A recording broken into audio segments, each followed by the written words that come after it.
Bom dia, irmãos, sempre um prazer, uma alegria muito grande poder estar aqui anualmente, como disse o pastor Jaime. Houve um ano em que uma enfermidade me impediu de estar aqui, mas graças ao Senhor bom Deus, todos os outros anos foi possível estar recebendo as maravilhosas mensagens que são trazidas pelos preletores convidados locais e revendo Manaus, onde nós moramos por 5 anos, e também reencontrando tantas pessoas, algumas que nós já conhecíamos da época em que nós vivemos aqui, outras que nós fomos conhecendo na medida em que vínhamos aqui ano a ano. Sempre uma grande alegria. O nosso tema é Cristo, tudo em todos. Esse é o tema que me foi assinalado pelo reverendo Jaime nessa conferência, que exatamente está se concentrando numa exposição da pessoa de Cristo. E antes de nós abordarmos o nosso texto, o nosso tema, vamos curvar nossas cabeças e orar a Deus pedindo a iluminação para o entendimento da sua palavra. Nós somos gratos, Senhor, pelas bênçãos recebidas de Ti. Somos gratos pela exposição fiel das Escrituras que temos ouvido. Somos gratos porque estamos aprendendo mais sobre Ti. E Te pedimos que possamos internalizar esse conhecimento e de forma prática desenvolvermos um relacionamento contigo que seja cada vez mais profundo no caminhar da nossa santificação. Senhor, nós te somos gratos pela salvação, por tão grande salvação, que custou tão alto preço. Somos gratos pela tua bondade e misericórdia derramada sobre nossas vidas, por esse tempo em que pudemos aqui estar. Ser com todos aqueles que ainda estarão trazendo a tua palavra, ser com os organizadores, com todos os detalhes como tu tens estado até agora. Somos gratos pela acolhida que recebemos aqui a cada ano. E agora, Senhor, direciona os nossos pensamentos, a nossa mente, os nossos corações, à Tua Palavra, em nome de Jesus. Amém. Amém. Irmãos, durante a conferência nós temos lido aqui trechos de Colossenses, e eu garanto a vocês que isso não foi combinado com o pastor Jaime, mas, na realidade, os meus textos nas duas mensagens que eu terei, eles são extraídos da carta de Paulo aos Colossenses. Na realidade, nós temos duas mensagens, uma hoje e outra na sexta-feira, e essas duas mensagens, a primeira é baseada em Colossenses capítulo 1, e nós vamos ler os versículos 15 a 23, de onde basearemos a nossa exposição.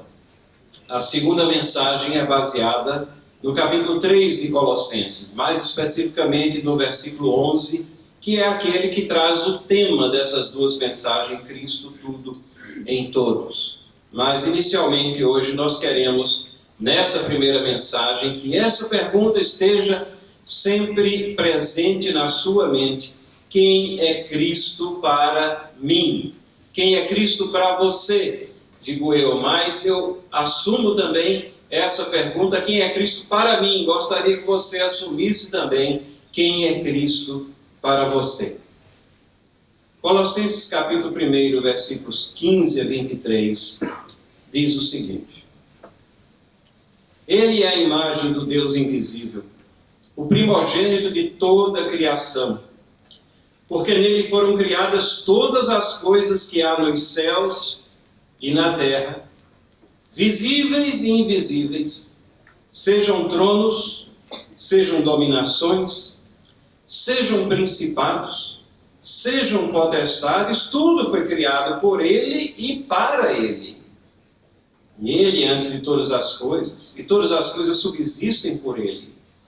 E Ele é a cabeça do corpo da igreja, é o princípio e o primogênito dentre os mortos, para que em tudo tenha a preeminência, porque foi do agrado do Pai que toda a plenitude nele habitasse, e que, havendo por ele feito a paz pelo sangue da sua cruz, por meio dele reconciliasse consigo mesmo todas as coisas, tanto as que estão na terra, como as que estão nos céus. A vós também, que noutro tempo erais estranhos e inimigos, no entendimento pelas vossas obras, mas agora, contudo, vos reconciliou, no corpo da sua carne, pela morte, para perante ele vos apresentar santos, irrepreensíveis e inculpáveis. Se na verdade permanecerdes fundados e firmes na fé e não vos volverdes da esperança do evangelho que tendes ouvido, o qual foi pregado a toda criatura que há debaixo do céu, e do qual eu, Paulo, estou feito ministro. Que Deus abençoe a porção da sua palavra que foi lida.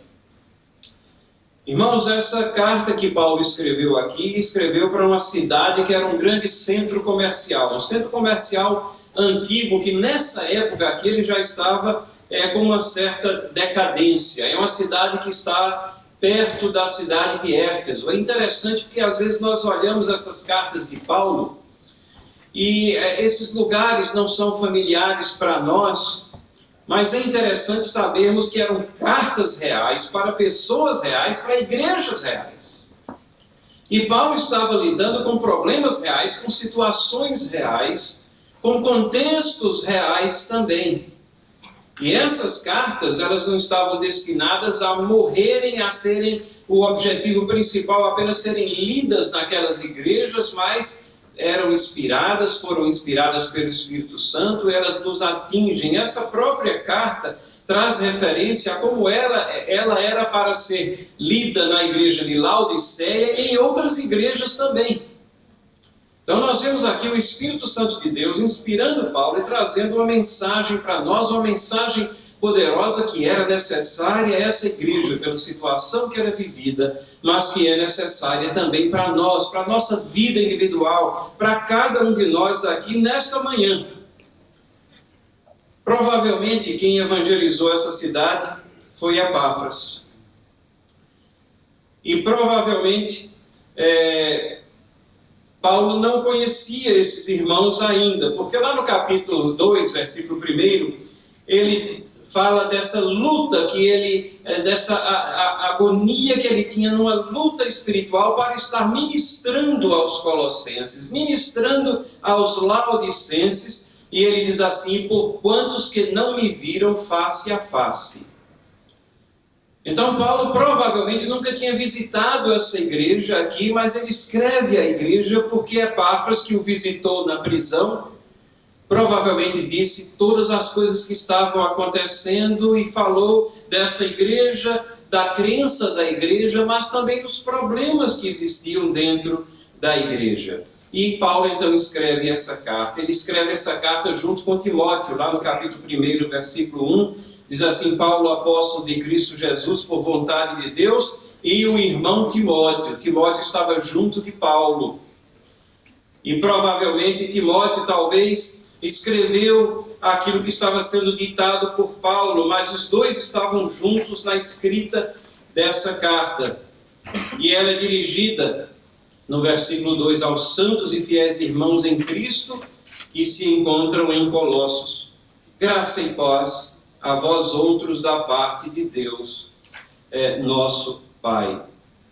Paulo estava preocupado principalmente com algumas heresias. É interessante que ele escreve a santos e fiéis, irmãos em Cristo. Ele está escrevendo a crentes.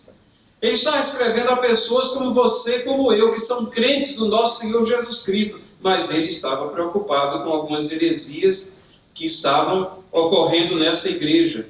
Sincretismo, muita especulação filosófica, muito misticismo, coisas que transformavam o evangelho em regrinhas comportamentais e em rituais sendo introduzidos no Antigo Testamento, agora na prática do cristianismo neotestamentário. Paulo combate essas heresias com uma exposição inicial de quem é Cristo. Quem é Cristo? Essa é a preocupação primordial de Paulo. Expor isso. Fazer uma exposição da pessoa de Cristo, muito semelhante àquela que nós temos ouvido aqui pelos nossos irmãos. O reverendo Elias nos falou de Cristo como Filho do Homem. O reverendo Ronald tem feito uma exposição da pessoa de Cristo baseada em João capítulo 1. Nós vamos ver que essas exposições estão em perfeita harmonia com aquilo que Paulo fala da pessoa de Cristo aqui nessa carta. Ele quer levar o pensamento nosso, e o pensamento central da carta é que Cristo é tudo em todos. Qualquer ensino, qualquer prática, qualquer intermediação que diminua a centralidade de Cristo, ela é contrária à fé verdadeira. E aí, na medida que nós olhamos aqui esses versos, esses capítulos aqui, nós vemos uma coisa bem interessante. O capítulo 1, ele tem uma diferenciação de tratamento nas pessoas aqui. Primeiro, a carta faz uma introdução dizendo quem está escrevendo. Depois, o versículo 2, a quem a carta está sendo escrita. Mas logo a partir do versículo 3, nós temos uma divisão interessante no tratamento pessoal desse capítulo 1. Vejam que Paulo se refere primeiramente a nós, na primeira pessoa do plural, do versículo 3 até o versículo 14, primeira pessoa do plural.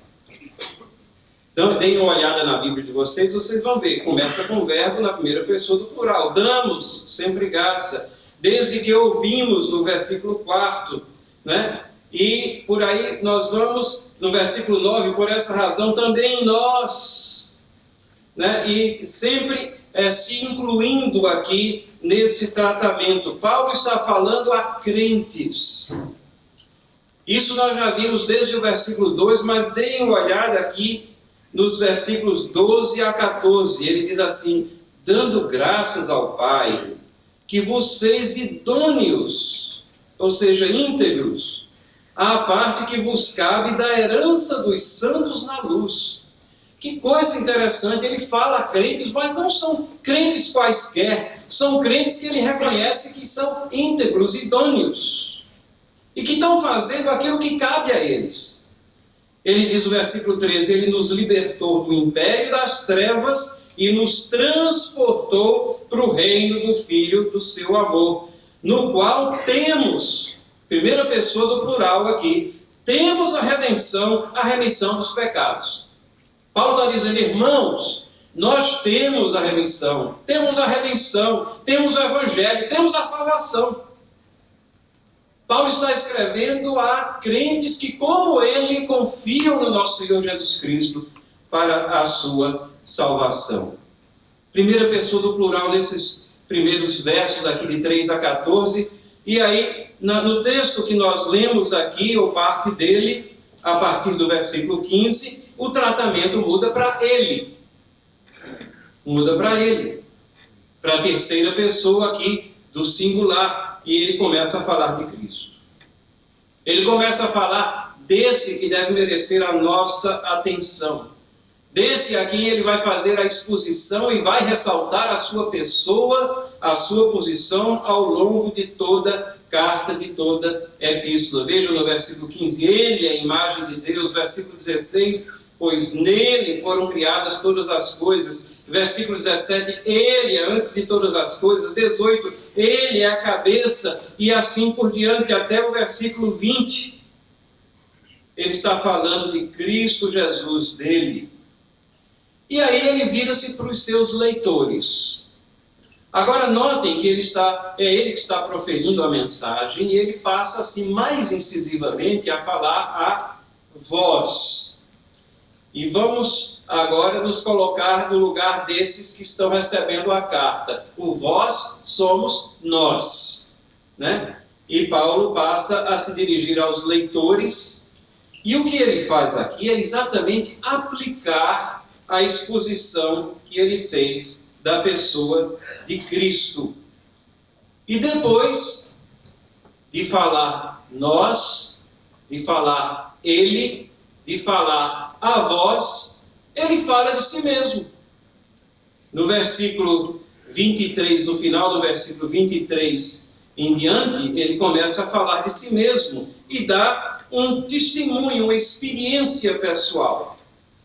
Final do versículo 23, ele diz assim, do evangelho que ouviste, que foi pregado a toda criatura debaixo do céu, do qual eu, Paulo, me tornei ministro. Agora me regozijo dos meus sofrimentos. Versículo 25, do qual me tornei ministro de acordo.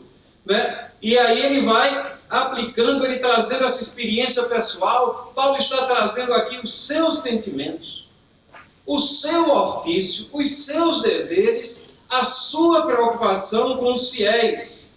E isso se estende até o versículo 1 do capítulo 2.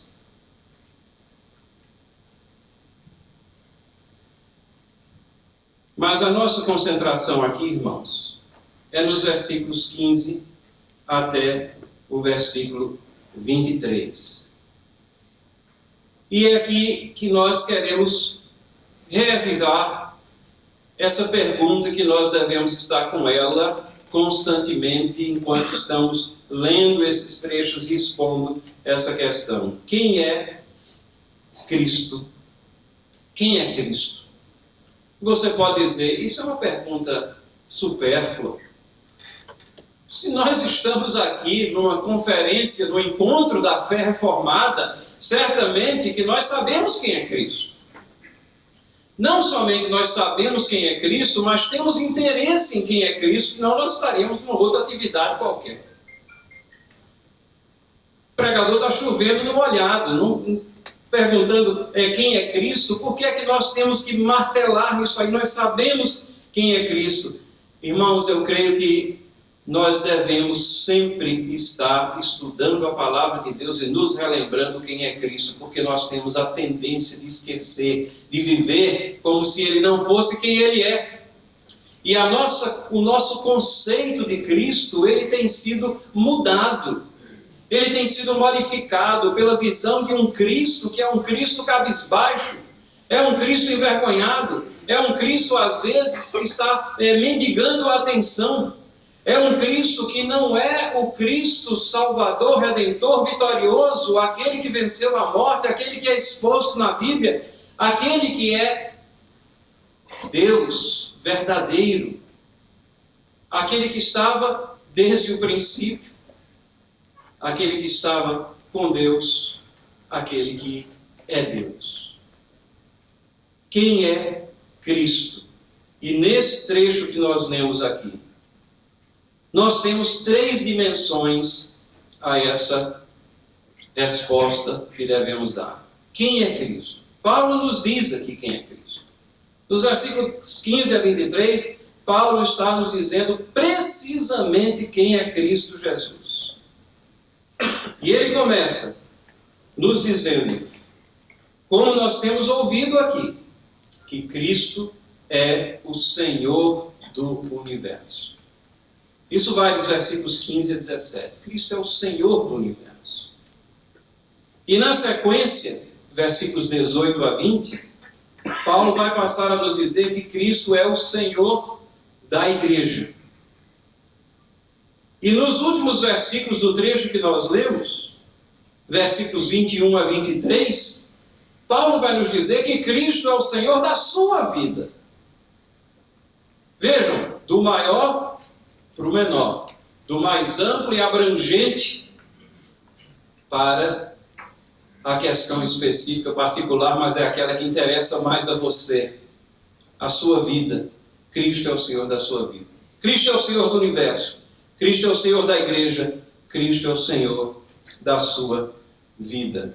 Versículos 15 a 17 que nós lemos. Notem o caráter abrangente de Cristo e da sua obra e dos efeitos do Evangelho na descrição de Paulo, que Paulo faz aqui da pessoa de Cristo, quando ele substancia, quando ele prova, quando ele declara que Cristo é o Senhor do universo. E essas palavras abrangentes, como aqui está no nosso título, Cristo é tudo em todos, está presente ao longo dessa carta, que principalmente nesse capítulo aqui. Veja, nos versos precedentes ao nosso texto, as palavras todo, todas, toda, tudo, essas palavras estão presentes nos versículos 4, 6, 9, 10, 11 e 2 vezes no versículo 11. E no trecho que nós lemos, estão presentes no versículo 15, 2 vezes no versículo 16, 2 vezes no versículo 17, 1 vez no versículo 18, 1 vez no versículo 19, 20 e no 23. Paulo não quer deixar nenhuma dúvida de que Cristo realmente é tudo em todos, em todas as coisas.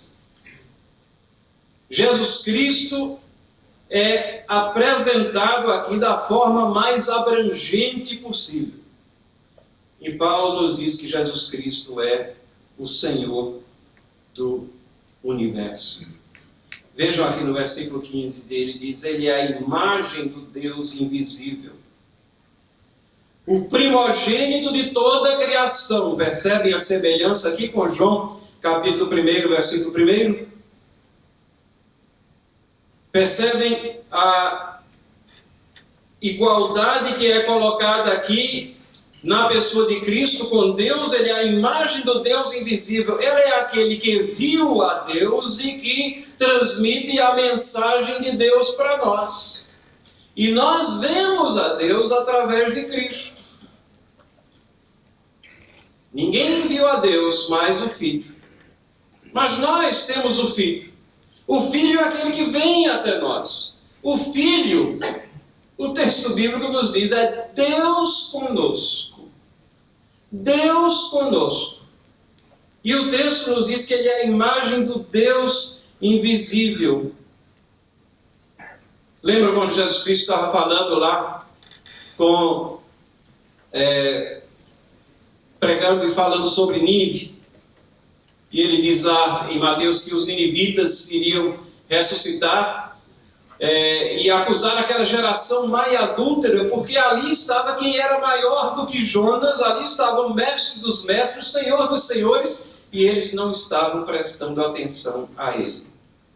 Eles não estavam ouvindo a sua mensagem, enquanto que Jonas, um pregador que tinha má vontade, que tinha uma pregação maçante, repetitiva, sem esperança, provocou o arrependimento de uma cidade inteira, de uma grande metrópole. Mas ali estava quem era maior do que Jonas, ali estava o Senhor dos senhores, o Senhor do universo, encarnado, vivendo aqui entre os homens, e as pessoas rejeitam a Cristo. Irmãos e irmãs, quando nós rejeitamos a Cristo, estamos rejeitando o Senhor do universo.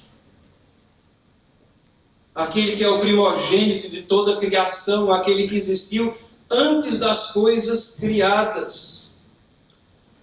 E no versículo 16, aqui nós temos a exposição de João 1:1.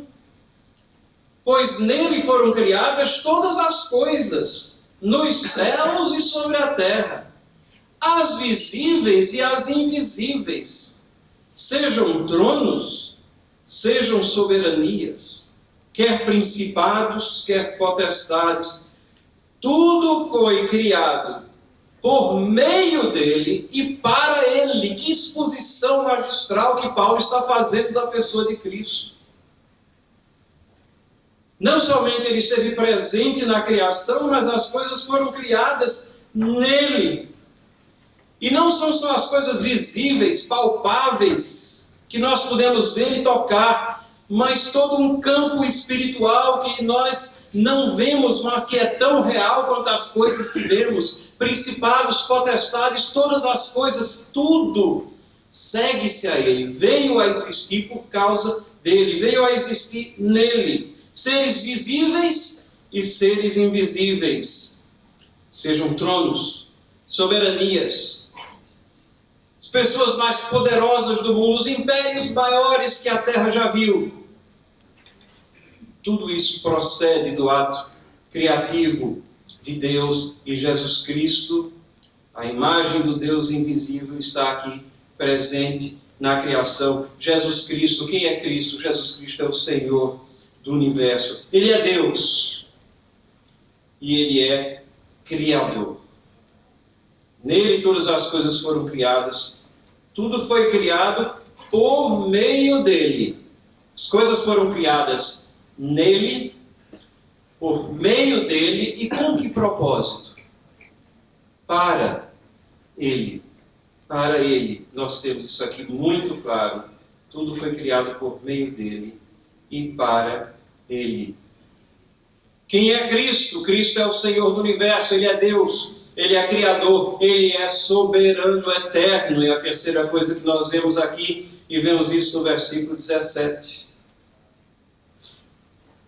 E Ele é antes de todas as coisas, e nele tudo subsiste. Carta aos Hebreus nos diz que as coisas são conservadas, coesas, juntas, elas existem pela palavra do seu poder. E aqui Paulo está nos dizendo que ele precede todas as coisas. Mas esse mundo só tem a sua existência porque subsiste nele. Ele é o Criador e ele é o mantenedor de todas as coisas. É Deus desenrolando e desenvolvendo o seu plano eterno. Cristo no centro. Cristo, a grande ligação da divindade conosco. É Cristo sustentando todas as coisas para que seus propósitos sejam cumpridos. Suas profecias se cumpram porque elas revelam esse plano eterno, desde toda a eternidade. E Deus seja glorificado no final. Deus vitorioso, Jesus Cristo, Senhor do universo. Meus irmãos, o nosso Cristo não é um Cristo qualquer que nós vemos por aí. Não é um Cristo que está ainda pendurado no madeiro. Por isso, muitas vezes nós usamos a cruz, e aqui nós vemos a centralidade da cruz, e veremos ver mais ainda, e utilizamos a cruz vazia, porque ele não ficou pendurado no madeiro. É o Cristo vitorioso porque Ele é o Senhor do universo, não poderia ser de outra maneira.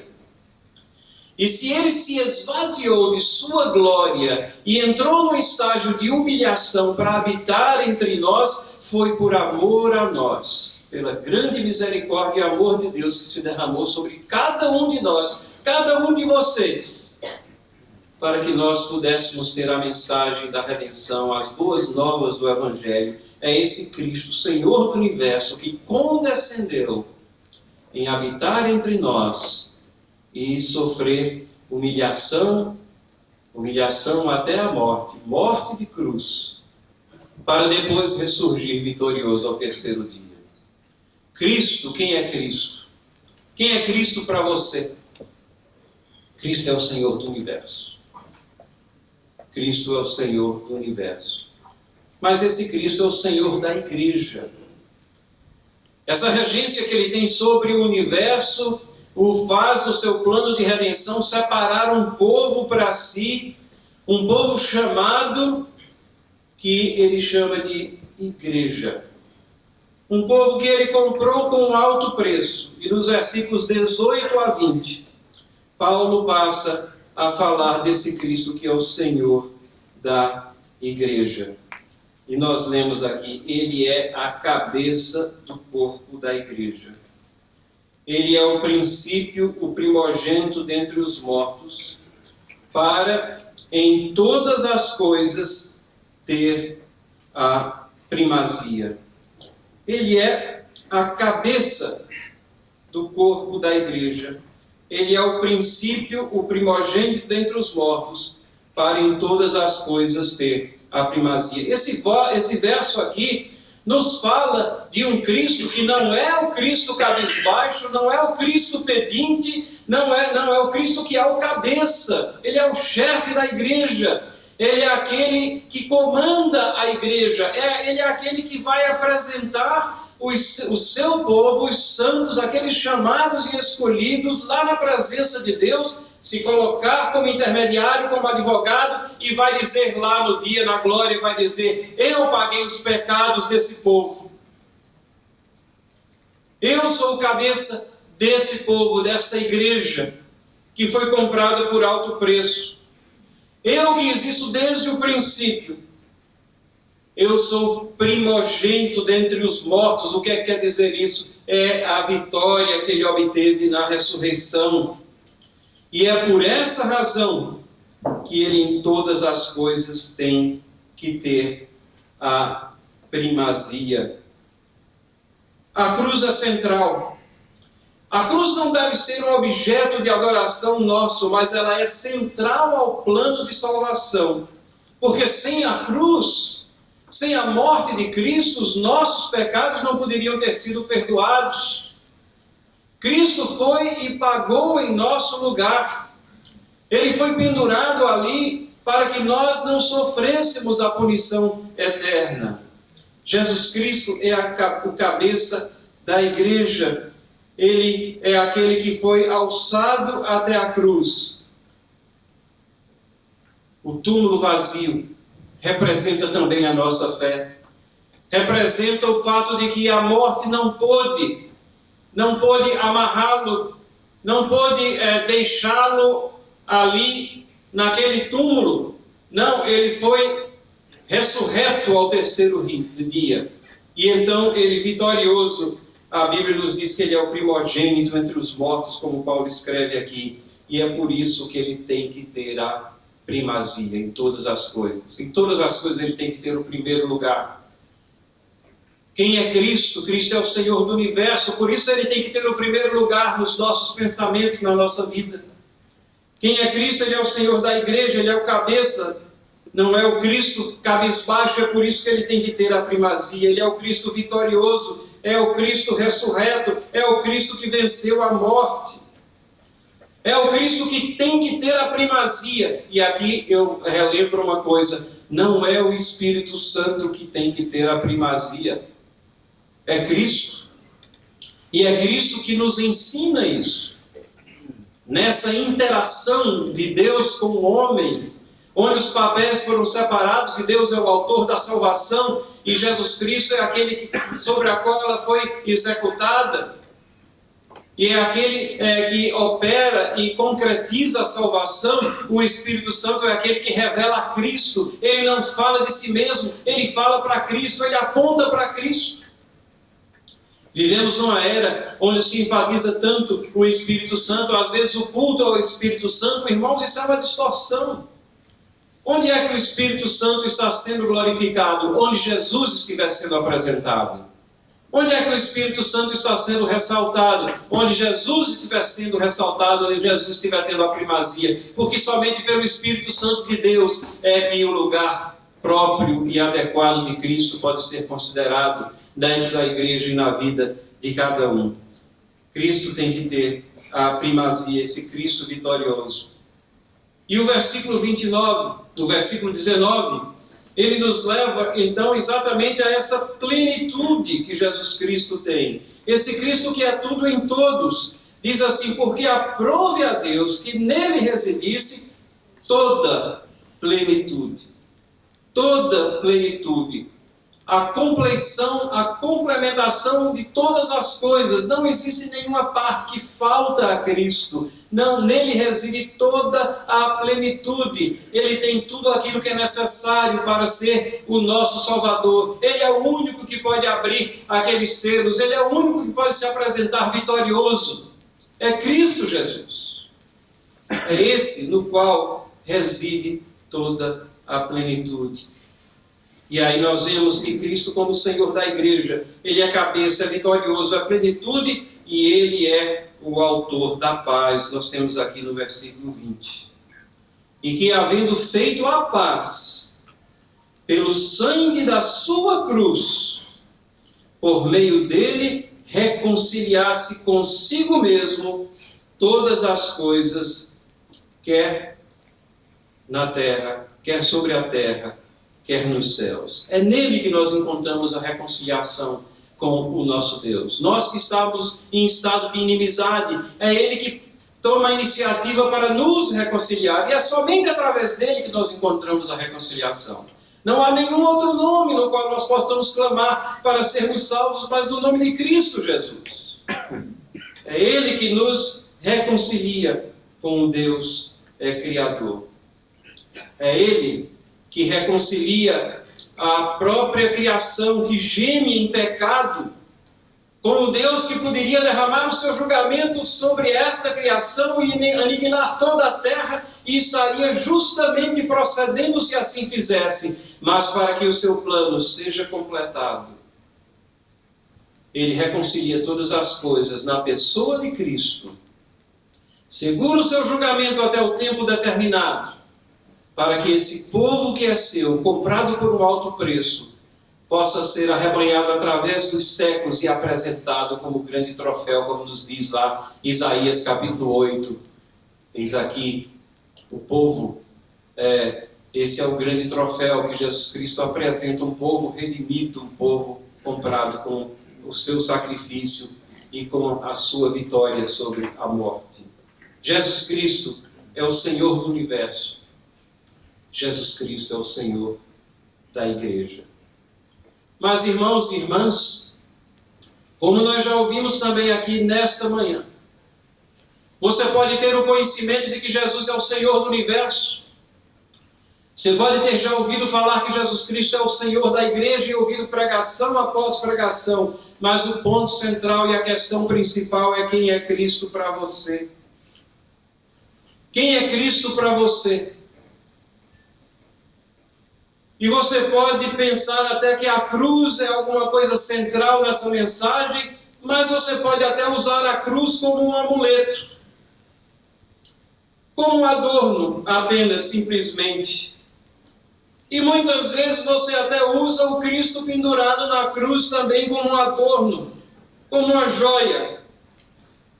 Mas o texto aqui nos diz que esse Cristo, que é Senhor do universo, esse Cristo que é Senhor da igreja, esse Cristo é Senhor da sua vida. Esse Cristo é Senhor da sua vida. E aqui, como nós já vimos, Paulo passa agora e volta essa mensagem para aqueles que são os seus leitores, a partir do versículo 21. E no versículo 21 ele diz assim: e a vós outros também, que outrora eres estranhos e inimigos no entendimento, pelas vossas obras malignas. Notem, Paulo vai ressaltar 3 questões aqui, quando a gente examina esse Cristo, Senhor do universo, Senhor da igreja, no que diz respeito ao relacionamento pessoal que nós devemos ter com Ele. E Paulo nos fala aqui da posição nossa, do propósito nosso, e fala da permanência, questiona a permanência nossa. Posição, propósito e permanência. Veja, primeiro aqui no versículo 21, ele está falando da posição, do versículo 21 até o início do versículo 22. E ele diz assim: vós outros também, que outrora eres estranhos inimigos no entendimento pelas vossas obras malignas, versículo 22, agora, porém, vos reconciliou no corpo da sua carne, mediante a sua morte. Percebem a mudança de posição? É isso que acontece no processo de salvação. Nós éramos estranhos. Nós éramos inimigos, todos pecaram e destituídos estão da glória de Deus. Nós éramos estranhos e inimigos no entendimento também. As coisas da palavra de Deus eram loucura para nós, não penetravam no nosso intelecto, no nosso coração. E nós concretizávamos essa falta de entendimento. Nós concretizávamos essa inimizade. Nós concretizávamos essa estranheza com as coisas de Deus em obras malignas, pecando cada vez mais e nos deleitando em nossos pecados e afundando cada vez mais na lama do pecado e nos afastando cada vez mais de Deus. Essa era a nossa posição, a não ser pela misericórdia, benevolência, graça do nosso Deus maravilhoso que nos manda Cristo Jesus. E Paulo, lembram-se, ele está falando a crentes aqui. Ele diz agora, porém a posição mudou. Essa era a sua posição. Agora, a sua posição agora é uma posição nova de reconciliação. É de volta ao lar, é de volta ao seu propósito original. Nos reconciliou como? No corpo da sua carne, mediante a sua morte. Porque ele, pagando os pecados nossos na cruz do Calvário, ele faz com que um Deus que é santo, justo, verdadeiro, possa nos aceitar. Possa nos receber, porque Cristo pagou o meu pecado. Porque se você entende quem é esse Cristo, se você sabe que Jesus Cristo pagou o seu pecado.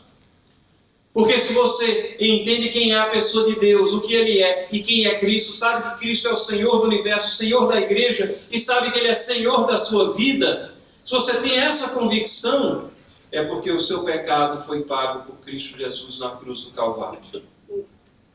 E você mudou de uma posição de inimizade para de amizade. De uma posição de estranheza para de familiaridade. Você mudou de uma posição de obras malignas para uma posição do desejo de servir a Deus. Aquele que me ama, guarda os meus mandamentos. Essas são as obras que Deus espera de nós como salvos, como redimidos. Cristo é o Senhor da sua vida. Cristo é o Senhor da sua vida, e aqui Paulo nos fala da minha posição, da sua posição, da posição dos redimidos. E agora ele fala do propósito. No versículo 22, da metade para frente, diz assim: para apresentar-vos perante ele santos, inculpáveis e irrepreensíveis. Por que tudo isso aconteceu? Por que essa mudança de posição? Para que nós continuemos a pecar? Para que nós continuemos nas nossas obras malignas? Não, é um milagre de Deus. Muitas pessoas não entendem que a salvação é um milagre de Deus. Tantas pessoas hoje em dia são ávidas para ver o milagre. O maior milagre de Deus é a transformação de uma vida. É a transformação do coração, da mente, do entendimento. Compreender as coisas de Deus. Esse é o grande milagre que Deus produz diariamente, o tempo todo, na sua cara, na sua vista, aos seus olhos. Para quê? Para que Ele possa nos apresentar. Nos apresentar perante Deus. De que maneira? Santos, inculpáveis, irrepreensíveis. Ah, mas eu não sou santo, não é mesmo? Não. Mas Jesus Cristo é. Ah, mas eu não sou inculpável. Não, não é não. Mas Jesus Cristo é. Ah, mas eu não sou irrepreensível. Não é não. Mas Jesus Cristo é. E é por isso que ele lhe apresenta como santo, inculpável, irrepreensível. Os teólogos têm um termozinho que eles usam, imputação, né? E nós entendemos que nesse processo de salvação nós imputamos os nossos pecados a Cristo, nós transferimos, esses pecados foram transferidos, e não somos nós que fazemos isso, mas é Deus que faz por nós. Essa transferência, os pecados foram colocados sobre Ele. Essa morte de cruz, ela foi dolorosa não somente fisicamente, mas moralmente, porque Cristo recebeu sobre si a negritude dos nossos pecados. Ah, mas a justiça de Cristo, aquele que cumpriu todas as coisas que Deus queria aqui nessa terra, aquele que cumpriu a lei cabalmente, aquele que foi semelhante a nós em tudo, exceto no pecado. A sua justiça foi imputada, transferida para nós. É como se Ele nos cobrisse agora com o seu manto de justiça, e aí Deus olha para nós e vê a justiça de Cristo. Ele vê a santidade de Cristo. Ele vê a inculpabilidade de Cristo. Ele vê a irrepreensibilidade de Cristo em cada um de nós, quando nós somos alvo dessa redenção. Cristo é o Senhor da sua vida. Esse Cristo que é o Senhor do universo. Esse Cristo que é o Senhor da igreja, esse Cristo é o Senhor da sua vida. E aí Paulo nos relembra aqui da questão da permanência. E essa permanência ela é garantida quando a convicção ela é profunda, operada pelo Espírito Santo, quando a salvação é real. Mas Paulo sabe muito bem que no meio dessa igreja aqui, no meio de todos esses cristãos, no meio desses santos que ele está escrevendo, existiam aqueles que eram agregados, congregados, mas não eram salvos. E então ele sente a necessidade, aqui no versículo 23, de relembrar que nós temos que ter essa permanência nesse Cristo que nos garante a salvação. E ele começa esse versículo 23 com essa conjunção aqui que é extremamente incômoda. Se. Paulo, como é que você joga aqui uma incerteza no meio de tudo isso que você está falando? Paulo, você está querendo sacudir os meus alicerces? Sim, ele está querendo que você examine a sua vida, a sua salvação. Ele está querendo que nós venhamos realmente a nos concentrar nas coisas de Deus e ver se realmente nós estamos salvos. E ele diz, se. Então Paulo aqui, ele vai, tratando dessa questão da permanência, ele vai nos levar a um exame, vai mostrar que nós temos uma esperança e vai falar do Evangelho. Exame, esperança e Evangelho. O primeiro é esse exame aqui. Se é que permaneceis na fé, alicerçados e firmes. Alicerçados e firmes. Meus irmãos, a fé verdadeira, ela é um alicerce real. Mas esse alicerce, ele tem que estar firmado na rocha. E a rocha é Cristo Jesus. O alicerce pode ser enganoso, pode ter até uma certa profundidade, mas se ele estiver em cima de areia movediça, você vai também afundar junto. E Paulo está dizendo, examinem-se. Examinem se vocês permanecem nessa fé que vocês ouviram, se ela foi internalizada, se ela foi trabalhada pelo Espírito Santo, se ela faz parte da convicção que nós devemos ter. Se é que permaneceis na fé, alicerçados, se nós estamos alicerçados na rocha, nós estamos firmes. Ninguém vai nos mover, ninguém vai nos abalar. Exame. E aí ele fala da esperança. Não vos deixando afastar da esperança do Evangelho que ouviste. Paulo fala de esperança aqui. Esperança no linguajar bíblico e na concepção do crente não é uma expressão de dúvida.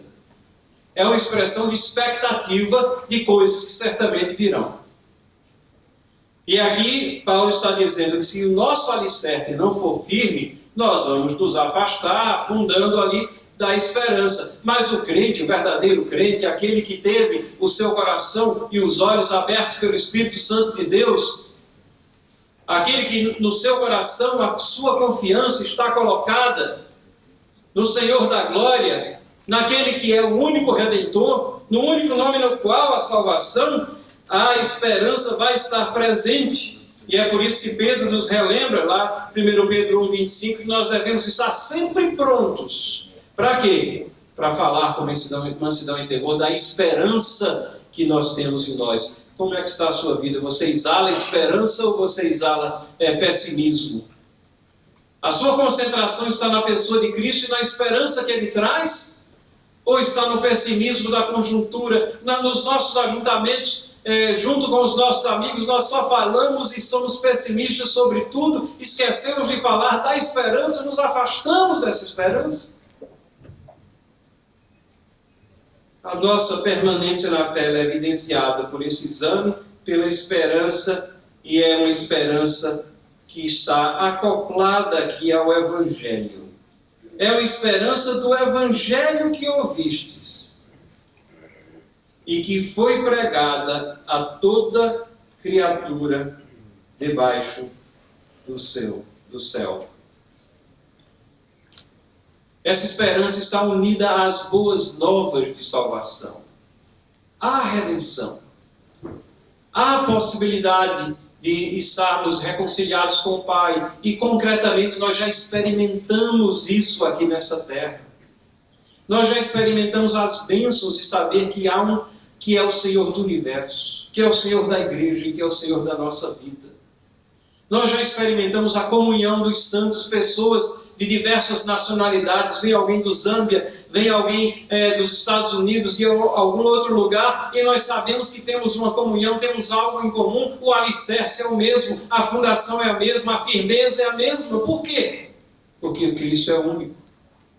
O Cristo é aqui no Brasil, é lá no Zâmbia, é lá na Europa, é lá nos Estados Unidos, é em qualquer lugar. É o Cristo que veio e com o seu evangelho, com as boas novas, esse evangelho é pregado a toda criatura debaixo do céu. E aí você diz: Paulo, mas você está errado, porque o evangelho ainda não foi pregado a todo mundo. Ah, mas a mensagem, e o sentido aqui é que a mensagem é para todos.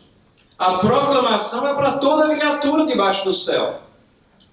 A mensagem de salvação é aquela que Paulo pregou lá em Atenas. Agora comanda todas as pessoas em todos os lugares que se arrependam, que reconheçam a sua pecaminosidade, e ao reconhecer a sua pecaminosidade, vejam que nada podem e que tem que se jogar na misericórdia do Deus que mandou um Salvador. Ele é o único nome no qual há salvação. Essa mensagem é universal, ela é para todas. Essa mensagem é para ser pregada a toda criatura debaixo do céu. A esperança é a esperança do Evangelho. Quem é Cristo para você? Quem é Cristo para você? Essa é a questão principal. Qual a impressão, então, que nós temos de Cristo, meus irmãos, já caminhando para uma conclusão? Qual a imagem que nós proclamamos de Cristo? É do Cristo vitorioso ou é do Cristo cabisbaixo? Qual o impacto que Cristo tem na sua vida e na vida de outros através do seu testemunho? O Cristo que é pregado hoje, será que é o Cristo das Escrituras? O seu Cristo é o Cristo das Escrituras? É o Cristo vitorioso? Ou ele é um Cristo condescendente, impotente? Um Cristo que está à mercê das pessoas? Um Cristo que vive da caridade alheia, suplicando a atenção das pessoas? Quem é Cristo para você? Paulo estava preocupado em falar a esses irmãos, como fala a nós hoje, que o nosso Cristo tem que ser aquele que é Senhor do universo, Senhor da igreja, Senhor da sua vida. E eu encerro nesta manhã com esse poema de Gioia Júnior sobre Cristo. Note nesse poema que temos dois pontos de vista apresentados. E inicialmente ele está tratando de uma visão muito comum que as pessoas têm de Cristo e que ele vai discordar dela no final. Quem é Cristo para você? O nome do poema é Rude Cruz, de Gioia Júnior. E o poema diz assim: disse um poeta certo dia, fazendo referência ao mestre amado: o berço que ele usou na estribaria, por acaso era dele? Era emprestado. E o manso jumentinho em que Jerusalém chegou montado e Paulo as recebeu pelo caminho, por acaso era dele? Era emprestado. E o pão, o suave pão, que foi por seu amor multiplicado, alimentando toda a multidão, por acaso era dele? Era emprestado. E os peixes que comeu junto ao lago e ficou alimentado, esse prato era seu? Era emprestado. E o famoso barquinho, aquele em que ficou sentado mostrando à multidão qual o caminho, por acaso era dele? Era emprestado. E o quarto em que ceou ao lado dos discípulos, ao lado de Judas que o traiu, de Pedro que o negou, por acaso era dele? Era emprestado. E o berço tumular, que depois do Calvário foi usado, e de onde havia de ressuscitar, o túmulo era dele? Era emprestado. Enfim, nada era dele, mas a coroa que ele usou na cruz, e a cruz que carregou, e onde morreu, essas eram de fato de Jesus. Isso disse um poeta certo dia, numa hora em busca da verdade. Mas não aceito essa filosofia, que contraria a própria realidade. O berço, o jumentinho, o suave pão eram dele a partir da criação. Ele os criou, assim diz a Escritura. Mas a cruz, a rude cruz, a cruz que ele usou, a cruz negra e mesquinha, onde meus crimes todos expiou, essa não era sua. Essa cruz era minha. Vamos orar.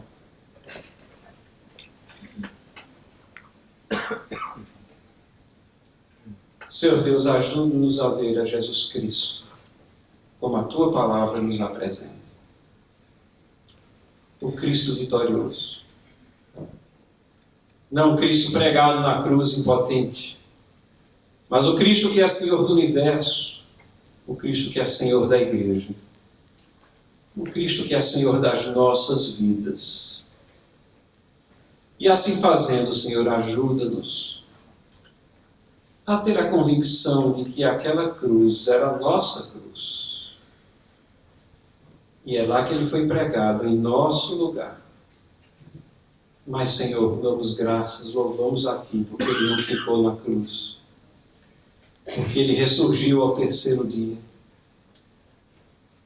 E porque nele nós somos vitoriosos. Temos vitória em Cristo Jesus. Recebemos a Tua misericórdia, a Tua bênção, a Tua benignidade. E podemos dizer com tanta clareza e tanta ousadia, se Deus é por nós, quem será contra nós? Ajuda-nos, Senhor, a viver então de modo digno dessa vocação com a qual Tu nos chamaste. Em nome de Jesus. Amém.